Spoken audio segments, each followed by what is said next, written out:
जादुई गुड़िया। एक दिन अबा और मैमी अपने बागीचे में खेल रही थी जब उन्हें मिट्टी में धंसा हुआ एक पुराना संदूक मिला।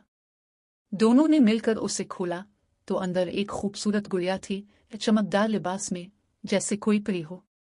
मैमी ने इसे उठाया और बोली, ये कितनी खूबसूरत है।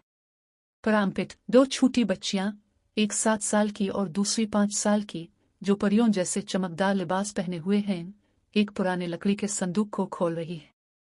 बाग हरा भरा है, रंग बिरंगे फूल खिले हैं और संदूक में एक जादुई चमकदार गुड़िया रखी है।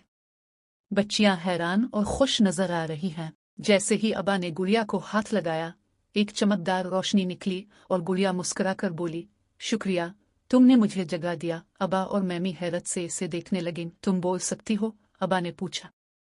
गुड़िया बोली, हाँ, मैं एक जादुई गुड़िया हूँ और तुम्हारी 2 ख्वाहिशें पूरी कर सकती हूँ। प्राम्पिट, एक जादुई गुड़िया जो चमकदार कपड़े पहने हुए है 2 छोटी बच्चियों के हाथ में आते ही जिंदा हो जाती है। इसके इर्द गिर्द सुनहरी रोशनी फैल रही है और बच्चियां हैरत और खुशी के मिले जले जज्बात के साथ इसे देख रही हैं। बाग का माहौल ख्वाबनाक और जादुई है। मैमी फौरन बोली, मुझे एक खूबसूरत झूला चाहिए। एक चमकदार रोशनी निकली और आम का दरख्त एक खूबसूरत झूले में बदल गया। अबा ने कहा, हमारी माँ के लिए एक रंग बिरंगे फूलों का बाग बन जाए। और जैसे ही रोशनी फैली, इर्द गिर्द रंगीन फूल खिल गए। प्राम्पिट, एक हुसैन बाग में एक पुराना दरख्त जादुई चमक से एक खूबसूरत झूले में बदल रहा है। करीब ही एक और बच्ची खुशी से देख रही है कि जमीन से रंग बिरंगे फूल उगने लगे हैं। दोनों बच्चियां परियों जैसे लिबास में मलबूस हैं और खुशी से चमक रही हैं।